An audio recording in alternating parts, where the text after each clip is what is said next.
Hello and welcome back to another video, and in today's video I'm going to show you how I made this classroom scene in Blender since one of you asked for it. So I'm going to give a full breakdown of how I made it, and then you can do it too. Before we start, I just want to mention that I have a Blender Kit affiliate link in the description, and if you click that you get 10% off a subscription, which is really nice, and you help me in the process. So right now I'm on blender.org and I'm going to go over to download, but we can go over to demo files and then we can scroll down and then we will end up at the classroom scene right here. And as you can see, this is CC0, so you can use it for any purpose you have. So just click on this and this will just download the classroom scene. So this should now be your file. You have your classroom scene and you can just open this file. This will probably open in Blender 3.5 or the most out-of-date version it can find, since this is a really old scene. But here we have our scene. This is used for benchmarking. As you can see, it's really beautiful. But we are going to change a lot about this. So the first thing you will notice is that your Blender looks a little bit different. Your object and things like that are here instead of at the top. So to change that, we can just add a new workspace and get a layout. And now everything will be the right way up and it will just look normal. You could delete this if you don't want them. I find them a bit confusing, so I'll just delete everything. So we just have the layout tab. Now I'm just going to turn on my screencast keys so you guys can follow along with what I'm doing. So in the outliner you might notice that we have a lot of these linked collections. And we can't really go into edit mode if we press tab. So that's a problem. So we are going to change that.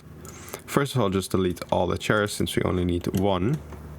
And then we have this one here, and we can just go over the outliner and then go over to objects, then go to relations and then make library override. This will override the library and just get it into the scene, as you can see here. Then we can select everything here. And we should also select this data. This mesh data. So to easily do that, we can just hit Shift A on the collection and then it will just open everything up right here.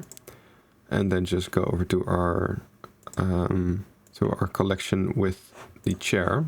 So this one. And then we can just select everything in this collection and make it local. So select everything, right click, ID data, make it local. And now you should be able to edit this. If you want to collapse everything, you can just press Shift A twice and it will collapse everything. So right here we have our chair. I'm going to add in an empty so you can link that to everything. So go over to the school desk and select everything in here and just select the empty and then Control P to object. Now we can move the chair. So now we have the chair. You can do the same for all the other things, but I'm not going to bother with most of these since I'm not going to change anything about it. So you don't really have to do that. Now what I did for the animation, I had one school chair that was just floating right here. So we can just do that. And then I had a lot of chairs in the corners. And what I actually did was use simulation for that. That was really slow at the time. But now I have found a really easy method of doing that. So first of all, we need to define the bounds of this classroom. And you could do that by applying a modifier to all of these walls and have the geometry be the collision point. But what's easier is just to make a cube and just scale that up to the room. So what I find easiest is to just go inside of this cube and then go into edit mode and kind of move these until you see the wall. So like this. And I don't want chairs beyond this point, so I'm just going to keep that to there and then here as well. And what I'm going to do now is just select this cube and give this a rigid body and then set this to passive and then the mesh.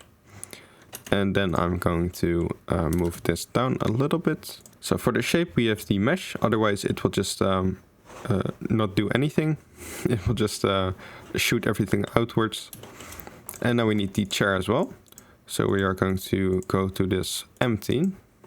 I should have probably made this a sphere, to be honest.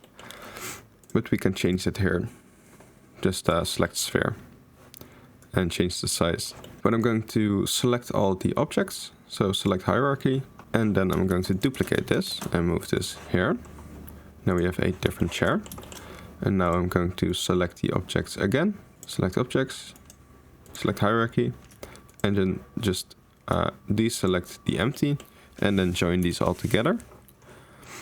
Then I'm going to move my cursor to this point with Shift S, and then I'm going to set the origin to the 3D cursor, and I'm going to delete this empty. So now we just have our chair. And to be honest, we could also just, we could probably just delete this empty as well, and just use this chair. So this will be our floating chair, and we can duplicate this. And then for the collisions, what we can do is just add in a mesh and then a cube, and just move that to the chair. Turn on the wireframe so we can see it with Shift Z. And then I'm going to make sure that this chair is in the bounds of the cube. So something like this, just moving everything. So this will not be a perfect simulation, but it will be a very fast one. So what I can do is just go over to the chair and then select our cube and then hit parent to object, and then we can move this cube and we will move the chair.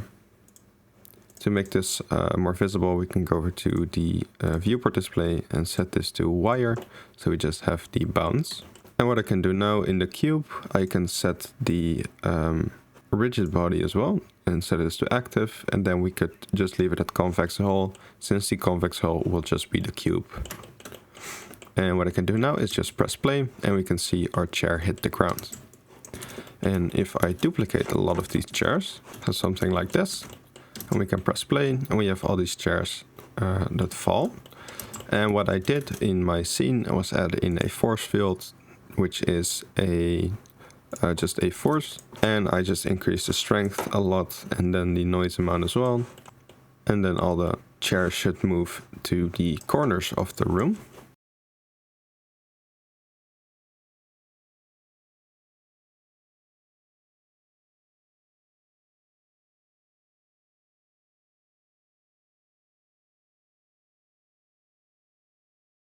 So with all of these cubes selected, we can go over to object, then rigid body, then apply transformation, and then object, rigid body, and remove.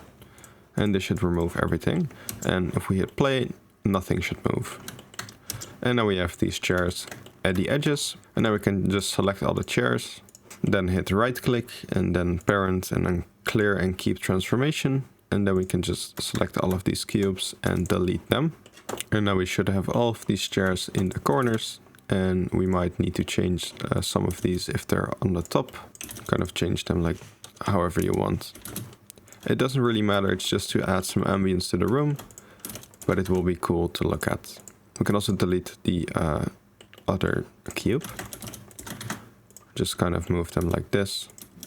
Add some more if you want. This doesn't have to be perfect because it already isn't perfect, but you could do whatever you want with this. I always like to add a little bit more and kind of duplicate a batch and then rotate them and move them somewhere else just so they look different. So something like this looks really cool. Or this chair, you can move it like this as well. And this is kind of how I made the scene, just adding some chairs here. So we have some room in the middle for this chair. We can also delete the force field. And we can just move the chair like this, and then position the camera as well. So we already have a camera in this scene, which is this one. And we can just go over to the collection and make sure it's the active camera, which it looks like it is. So now we can just hit Control Alt and 0 on the numpad and kind of create a really nice composition. So something like this. A little bit bigger on the screen. And then we can go into rendered mode, and we can see a really nicely rendered chair. So this isn't the final render, of course. This looks nothing like it because I added a lot of mood elements and colors, and this is just like a realistic classroom scene. So we need to change a few things as well. And the first thing I did was kind of make the room a lot more messy.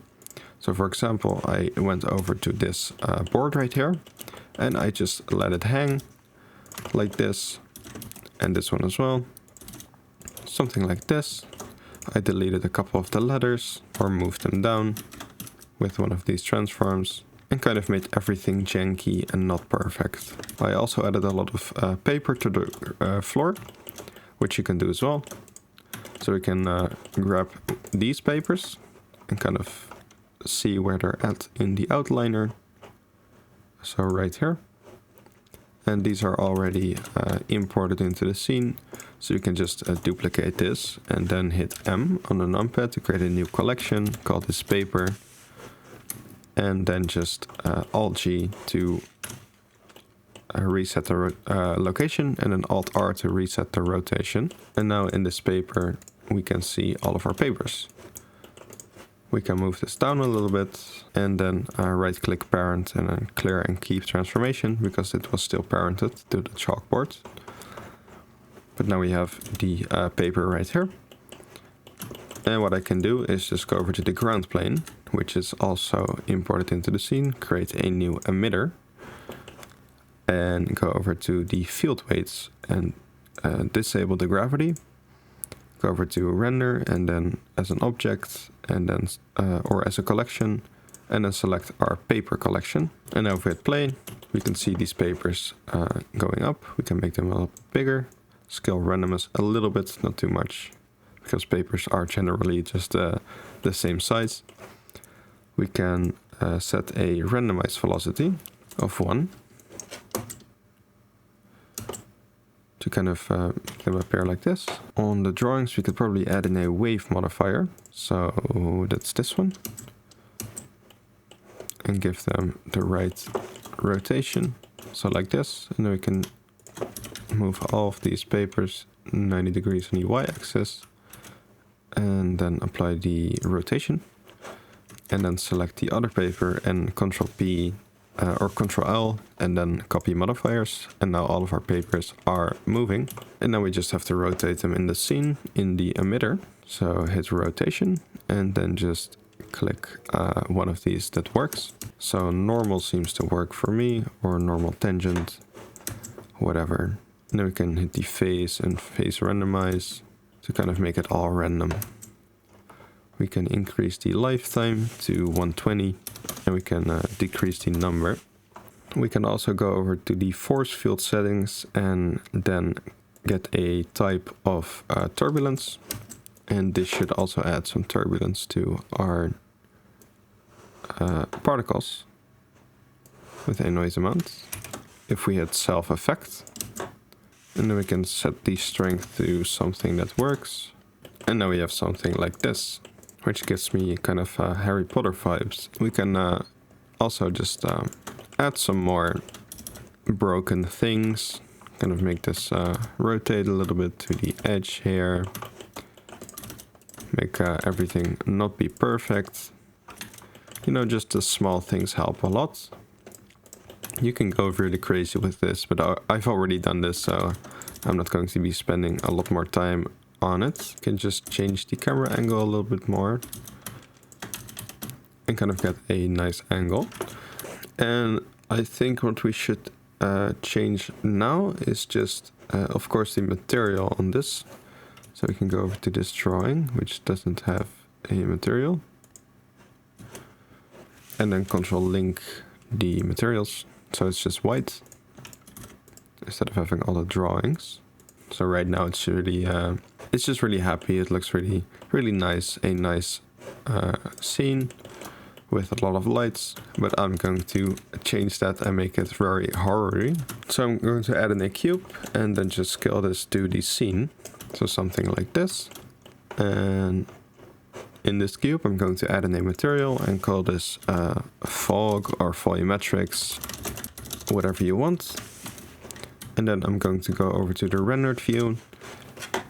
And then I'm going to go over to the shader editor. And I'm going to add in a volume scatter node. And I'm going to connect this volume to the volume.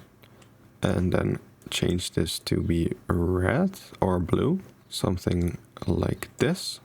set the anisotropy to be really high, so we get a lot of that red. And in the highlights we get that greenish color. You can change this however you want. And you can change the density to something that suits your scene. So I'm going to go for 0.6, something like that. I'm going to turn on the denoising,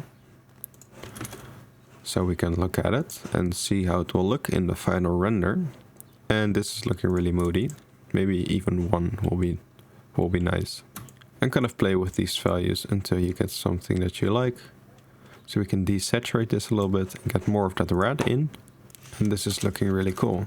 And I didn't really do much with that, so I just added in a Volumetric cube, and that's about it. And it added a very different mood to the scene. So if I just hide this real quick, you can see the difference. It really adds, it really gives a difference.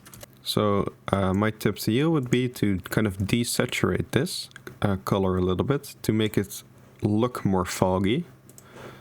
As you can see, it looks, you can't really see the edges here, but if I set this to a really saturated color, you can very clearly see the chalkboard. So I would suggest keeping this really saturated, desaturated, so you get this very foggy look.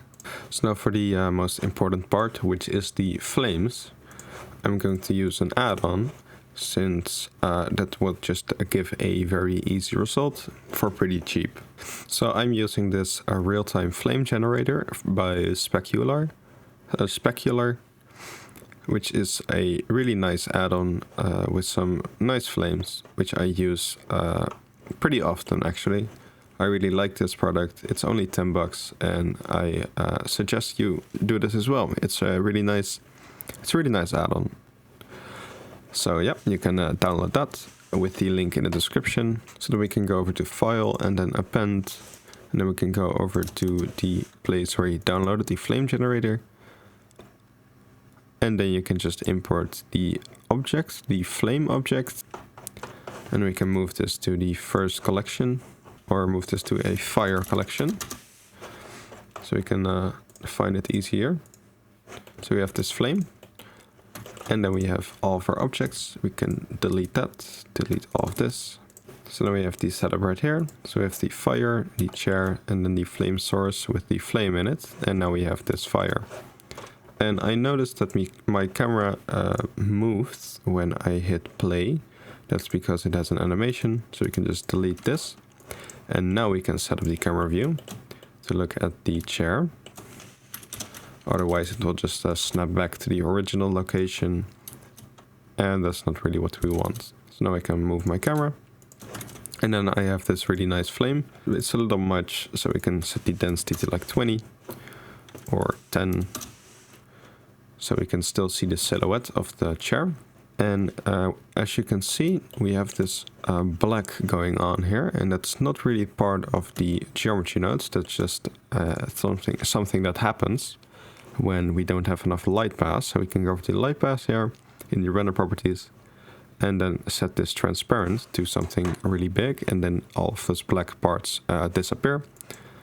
Basically what's happening is we have more than 8 transparent things behind each other, and since the transparent bounces are set to 8, anything beyond those bounces will just be black. It will not calculate what the light should be.